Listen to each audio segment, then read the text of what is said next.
საქართველოს სოფლის მეურნეობის მინისტრი დღეს სამცხე ჯავახეთს ესტუმრა. ოთარ დანელიამ სოფელ წნისში ყველის, ხორბლის და სხვა მრავალპროფილიანი საწარმო დაათვალიერა და მის მუშაობას გაიცნო.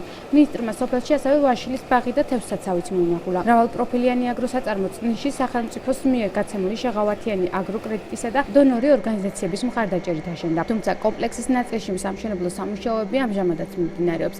აქ მუშაობის საერთაშორისო სტანდარტებია დანერგილი, რაც ევროპასთან ასოცირების ხელშეკრულების გაფორმების შემდეგ საქართველოსათვის სასიცოცხლოდ მნიშვნელოვანია.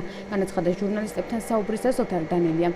წნისში მრავალპროფილიანი აგროსაწარმო ამ ეტაპზე ახალ სტანდარტებზე მუშაობს, რომელიც ბიოგაზზე იქნება ორიენტირებული. შპს ჯორჯიამ ბიზნეს ზონის მმართველი დირექტორი ნინო ზამბახიძე განმარტავს, რომ სოფლის მეურნეობის მინისტრის სტუმრობა ფერმერებისათვის სტიმულის მომცემია. აგროსაწარმო ოთარ დანელიასთან ერთად რეგიონის გუბერნატორმა აკაკი მაჭუდაძემაც მოინახულა. ახალციხის მუნიციპალიტეტში სტუმრობისას სოფლის მეურნეობის მინისტრმა აღნიშნა, რომ რეგიონში ფერმერთა ხელშეწყობის პროგრამა გაგრძელდება, რომლის ფარგლებში სხვადასხვა ტიპის საწარმოების გახსნა იგეგმება.